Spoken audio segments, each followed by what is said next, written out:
right back with you. And you're listening to Anthony Scott Hobbs' Citizen Georgia, live and on fire in downtown Kennesaw at the Big Shanty Festival. Our party, as Marlon Longacre would say, of millions and millions of people coming down to the Big Shanty. We've got our next guest up today. His name is David Pennington. He's running for governor of the great state of Georgia. We want to welcome to the show David Pennington. You'll notice all the crowd applause in the back. Certainly, it's great, I think, to see these candidates out here today. David, if you appreciate, I'm going to get right into this. We'll give you kind of a softball question to start, then we'll get into our rapid fire. David, tell us, why are you running for the governor of the great state of Georgia, and what will you bring to the table? Anthony, my family's been in Georgia since the 1700s, and every generation of Pennington, except around the hiccup of the Civil War, has had a better Georgia to start their families and build their businesses in until my son's generation. He's just come into my business, and I can tell you he does not have a better Georgia than what I had when I was building my business in Georgia. And we can turn this around. Georgia has fallen further, faster over the last 15 years than any other state in America. And I know the same way as Mayor of Dalton, I practice limited government principles of less spending, less taxes, less regulations, and open and transparent government. And that's scalable on a statewide level also. You know, obviously, for those tuning in, we're known for our conservative credentials here at Citizen Georgia. You know, Republicans have been in control of the legislature and the governor's office since 2002 and 2004, respectively, on issues of taxes. Have our taxes been drawn lower when it comes to the income tax? No. When it comes to education, have we been getting more school choice when it comes to education? No. If elected as governor, will you be able to tackle these issues and show the leadership that this great state of Georgia deserves? As Mayor of Dalton, we cut property taxes 6 consecutive years by a total of almost 30%. We haven't had a county-wide SPLOST in 6 years. We passed the first Freeport exemption of inventories in history, and we also cut most business license fees from 25 to 50%, while still reinvesting millions of dollars in needed infrastructure. A businessman understands how to run a service business, and that's what a government is. You know, the state of Georgia, not only have they not cut their income tax, their tax reform of last year, led by Nathan Deal, was actually one of the largest tax increases in Georgia history. The first 7 months of that tax reform is in, and has brought over $300 million in additional tax revenues to state government because of that so-called tax reform.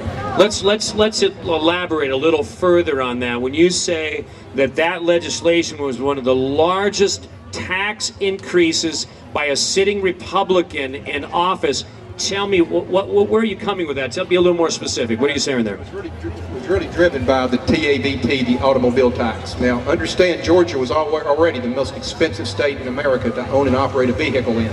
That surprises a lot of people. They changed the way it was taxed, and really they said that they did away with the birthday tax. Well, unless you traded your used car for a new car, you're still paying that birthday tax. But as that rolls off over the next 4 years, local governments will be increasing your property tax to make up for that lost revenue, because that was a local revenue source, not a state revenue source. But the state absconded with those revenues from local governments, and they've spent it. So what's happened is you've taken already the most expensive state in America, made it worse by new taxes on what are called driveway sales, which are about 60% of new car sales in Georgia.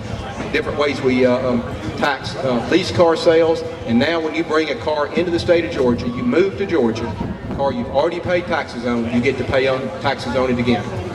Obviously, when it comes to economic development, Governor Deal has really focused his re-election campaign touting the number of jobs that have come to the great state of Georgia.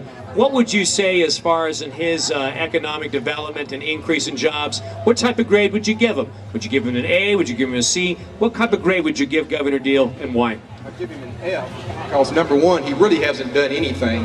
What's happened in Georgia, the jobs that have been produced, some 200,000, are almost all minimum wage, part-time jobs with no health care benefits. But more important than that, he has not changed the uncompetitive structure of Georgia to really change Georgia economically.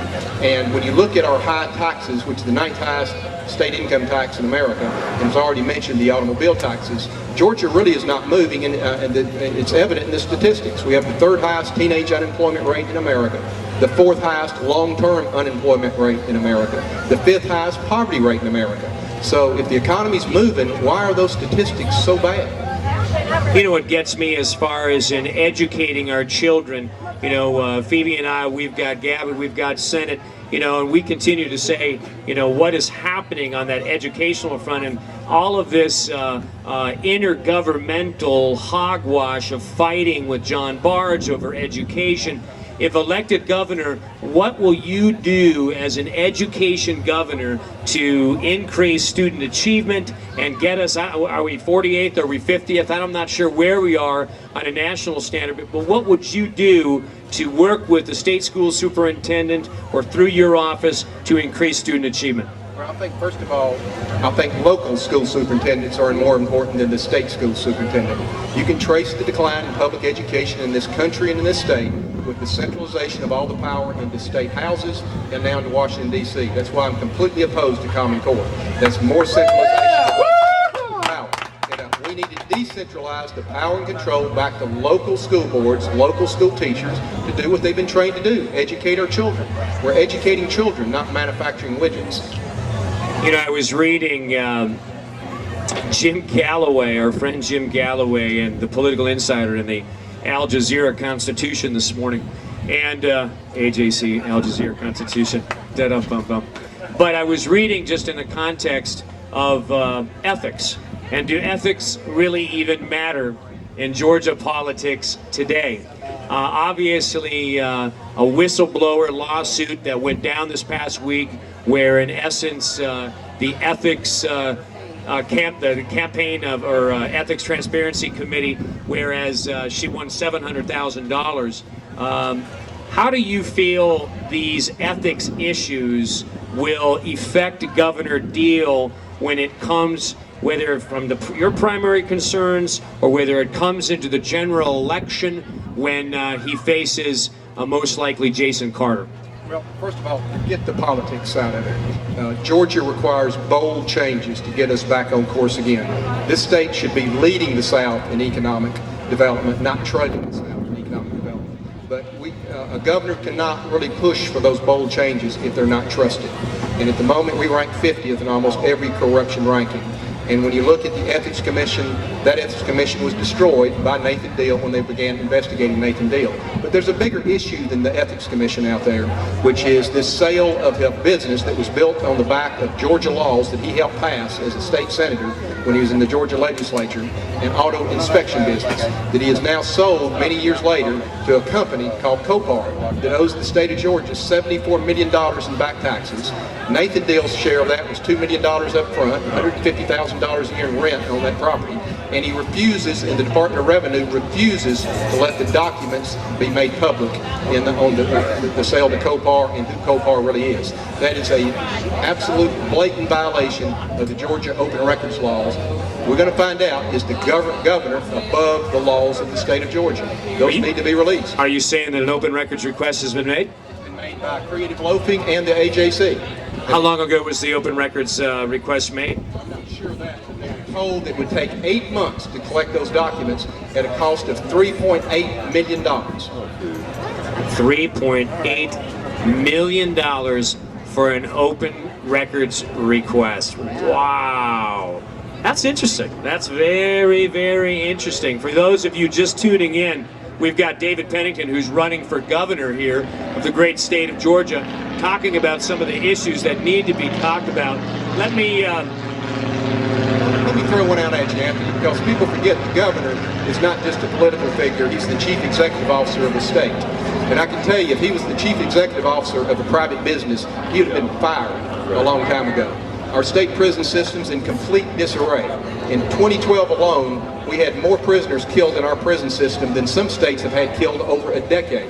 In our youth development centers, we've had huge percentages of our kids, in some cases over 50%, sexually molested by the prison guards. Everybody knew what happened in the snow jam in February.